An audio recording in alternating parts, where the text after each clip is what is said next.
Studies show that up to 75% of people are dehydrated, and most of them are actually drinking plenty of water. In fact, drinking more water could actually be making the dehydration worse, because water alone doesn't hydrate you the way you think. Hello, health champions. Today we're going to talk about how hydration really works and what most people are missing. So hydro as in hydration means water, and water flows very freely, but in the body water is bound. It has to be held in place by something, and water follows electrolytes, and electrolytes are charged particles that have a pull that we're going to talk about. So sodium, potassium, magnesium, they act as gatekeepers for the water. And these minerals, these electrolytes, they exert a force, they exert a pull that moves water across membranes, across semi-permeable membranes in a process called osmosis. And the way this works can be shown in a classic experiment. So if you have a U-shaped tube, and this tube is open at both sides at the top, and then you have a fluid level here that it's going to balance out, and it's going to be level due to gravity. But if you have a semi-permeable membrane here, such as our body cells, they're semi-permeable. They'll let some things through and not others. So water can usually flow freely, but virtually every other particle is too big to get across. And now if we have various particles, electrolytes, and we're going to keep it really simple. In reality, we have trillions of these, but we're just going to put in, let's call it 10. So 2, 3, 4, 5, 6, 7, 8, 9, 10. So now we have an equal amount of particles on each side, and therefore the water remains level.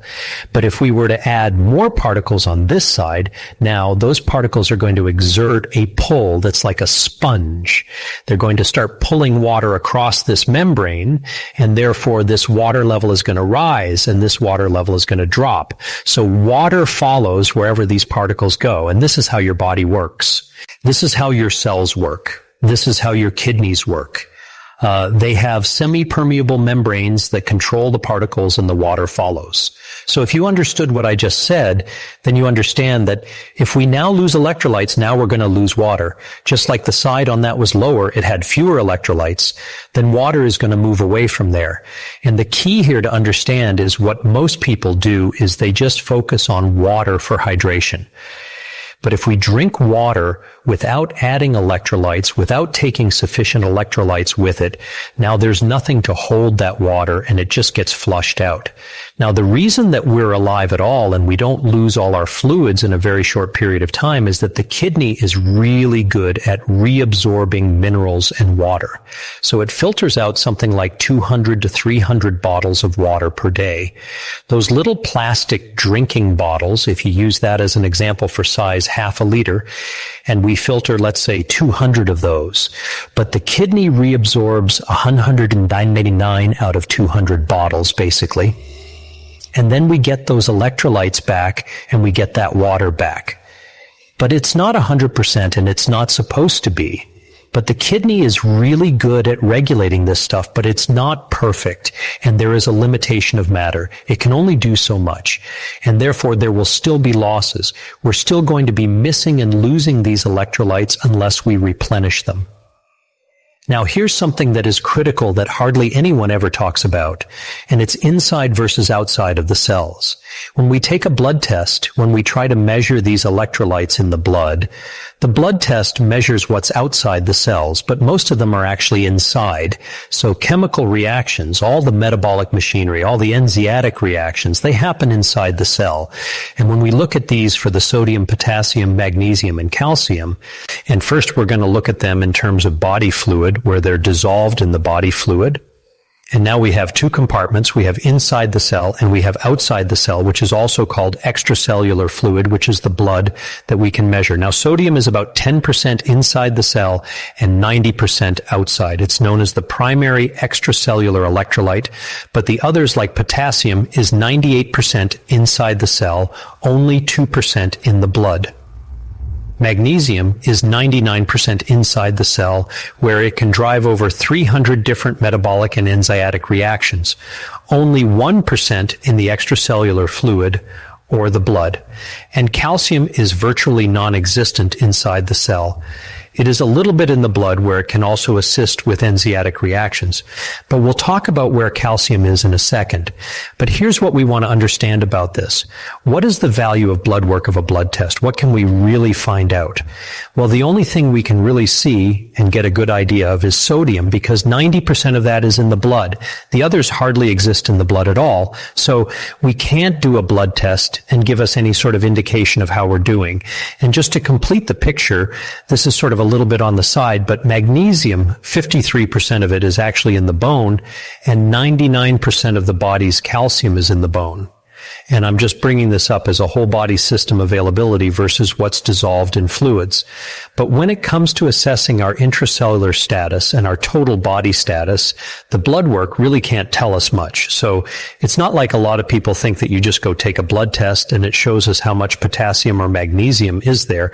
It can give us an indication, but it really has to be severely deficient in the whole body, in the entire dissolved system, before it shows up in the blood, because that's just the last 1 or 2%. And one more reason that we don't really get an indication from the blood test is that most of the magnesium and the calcium is in the bone, but it's super important how much is in the blood. So the bone is sort of the long-term reservoir, but the body will demand, it will pull magnesium and calcium from the bone to satisfy the requirements in the blood. So that's why we can leach magnesium and calcium from the bone for years or decades, and the body is going to do what it can, what it has to maintain those levels. And in the meantime, we're becoming more and more deficient. So here are some of the signs and symptoms. What's going to happen? What you experience if you get deficient, you get low in electrolytes. Some of the things you could notice would be fatigue or low energy. You could have headaches or brain fog. You could notice muscle cramps or weakness. You could experience poor sleep. You could notice heart palpitations, constipation, and also increased anxiety or irritability. Another possibility is also dizziness and low blood pressure. But the low blood pressure is primarily sodium, and that's not going to be the first one that people are deficient in.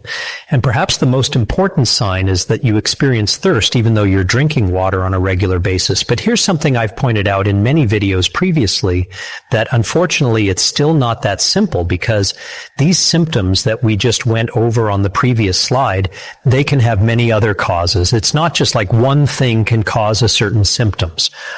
So it's easy to get confused with other conditions. For example, if you experience fatigue, it could be that you have poor sleep or a slow thyroid, or you're anemic. If you have muscle cramps, it could be that you're overtraining or you have circulatory problems. If you have palpitations, then that could be stress or too much caffeine. If you have brain fog, it could be low blood sugar or poor sleep. You get the idea. So the symptoms are not that straightforward to figure this out. And then we also said that the blood test really won't tell us much either, because the mineral levels in the serum in the blood, they could look perfectly normal, but behind the scenes, the cells are still getting depleted, and the reservoirs of magnesium and calcium are getting pulled out of the bone. And this is why an electrolyte deficiency can be invisible until it's very severe. So therefore, we have to know a little bit more, and we have to start connecting the dots ourselves. And here's some of the questions that you can ask yourself to connect the dots. These symptoms we talked about, how long have you had them? Are they chronic? Have you had them for a long time? Did they come on suddenly or gradually? Do you drink water but you still get thirsty and you still feel a little bit off? It's like drinking water doesn't really help. Do you eat mostly processed food in your diet? Do you eat a low carb diet? Do you do regular fasting, or do you have a high stress level? Do your symptoms get worse when it's hot outside or when you exercise? So if you said yes to some or all of these questions, then it's likely, not definite, but it's likely and probable that there are some electrolyte deficiencies involved. And now, like we just said on the previous slide, the different conditions, the symptoms can be caused by different conditions. So we don't know for sure, but here's the thing. Electrolytes are a good place to start because they're very safe, they're very simple, and they're quite inexpensive. So the solution, which you understand by now, is hydration, which means that you take water and electrolytes. Okay, you take not one or the other, but you take both at the same time for a period of time. So now when you drink water, you get water into the body, but the electrolytes is what keep the water in the body. And now also consistency matters more than quantity. It's not like you have to take mega doses, but you want to eat good food. And if you supplements with some electrolytes, then make sure that you get a well-balanced one and you do it consistently. And the best food sources, basically all sorts of whole food, but some really good ones for potassium is avocado, leafy greens, salmon for magnesium. Pumpkin seed is a fantastic source. Dark chocolate is really good. Make sure that you don't overdo that one and that you stay to the dark chocolate. So try to get at least over 70% cocoa chocolate mass, and over 85 would be ideal. Also, spinach has a lot of magnesium. For sodium, it's not a problem for most people unless you just sweat tremendously. Like if you work outside, you exercise a lot, then sodium could also be a problem. A good source is pig salt, sea salt, olives, and pickles. Now, here's the thing that most people get a lot of sodium, but not so much of the others. So if you get sodium without potassium and magnesium, that is what creates imbalances that accounts for most of the problems we talked about. And the modern diet, unless you cook all your foods and you don't add much salt, then most people get twice as much sodium and barely half the potassium and magnesium that they need. Now, I'm not one who holds back on sodium. I don't think sodium is a problem because the kidneys can regulate it unless you're just really deficient in potassium and magnesium. So that's more of a key, is to bring those up than it is to bring sodium down. Unless you already have a metabolic problem and you have high blood pressure and insulin resistance, now it can be a good idea to watch the sodium a little bit. And this is not to get to the root cause, but it's to control that blood pressure a little better. So you want to get as much as you can from food, but for a lot of people, food is not going to be the whole solution because most people don't necessarily eat 100% whole food. Another reason is, like we said, the modern diet has twice the sodium and half the potassium and magnesium of what you need. A lot of people do low carb, high fat, keto diets, and fasting. And these are excellent. That's what this channel is really all about. But we have to understand that when we go from an insulin resistant state, when we go from an overfed high insulin state, that retains more sodium and more minerals. It tricks the kidneys basically into retaining excess amounts.